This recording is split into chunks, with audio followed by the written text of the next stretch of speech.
Former President Donald Trump is speaking out about calls in the U.S. for TikTok to be banned meantime. Yeah, the U.S. House is considering the move unless TikTok is separated from its China-based parent company, ByteDance. Back in 2020, Donald Trump also said that he wanted to ban it.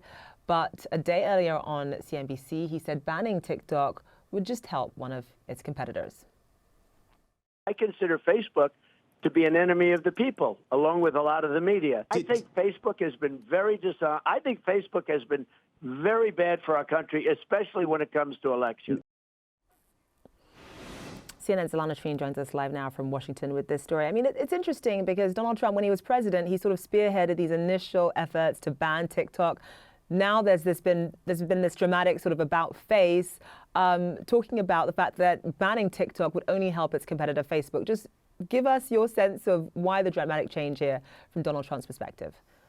Right. Well, it is interesting, as you pointed out, because he had been so forcefully against TikTok while president, wanting it to be banned or to be sold. And now he's singing a different tune, as you said. So I did catch up with the Trump advisor this morning, and I was asking the same question, Zane, which is, where is this coming from? And there's a few things. One, they pointed out that a lot of this has to do with Facebook. And we did see Donald Trump in that clip you just aired rail against Facebook as an enemy of the people. The concern is that if something were to happen to TikTok, if it were sold or banned in the country, that its users would migrate to Facebook. And that's where they said a lot of this is stemming from. And part of that is because Donald Trump has been very critical of Facebook for years now. He blames them in large part for what he argues is having interfered in the 2020 election. Of course, there's evidence that is opposed to that. But he also has never really liked Mark Zuckerberg. We've heard him rail against the Meta CEO repeatedly in the past. So that's part of it.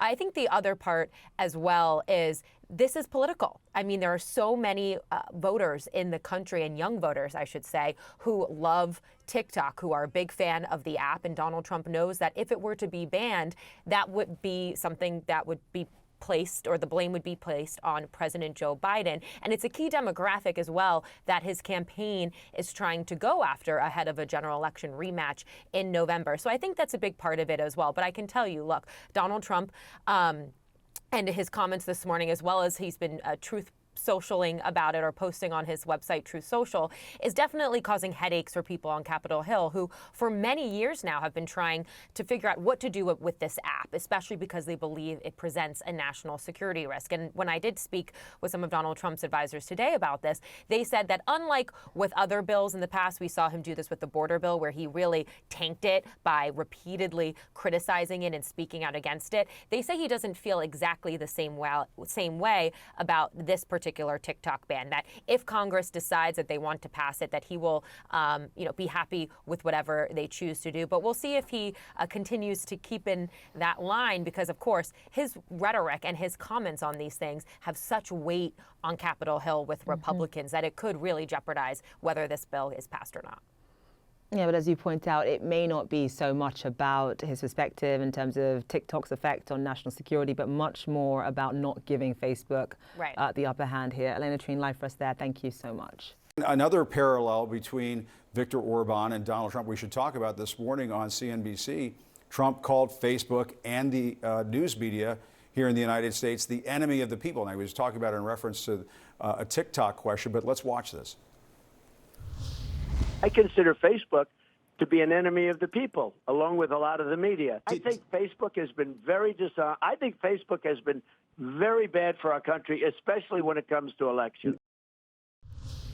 Now, he seems to be coming to TikTok's rescue a little bit with all of this talk of Washington of cracking down on TikTok. We should note, I mean, one place where you see a lot of MAGA propaganda is on TikTok these days, so perhaps that has something to do with it.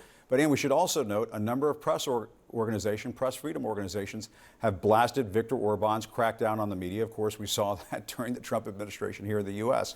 It sounds like another parallel. So what's important about Orban's crackdown on the media and why it's an example for that minority of the Republican Party who want a more authoritarian system is that it wasn't done with censorship. So Orban didn't censor people. Instead, he used tactics. He used business pressure on advertisers who advertised in independent media. He would say, do you really want to place that advertisement because you might lose your government contract if you do? He used, he cut funding for all kinds of advertising that the government used to do. In other words, he put business pressure on media in order to put it out of business. And eventually, over a period of time, he succeeded.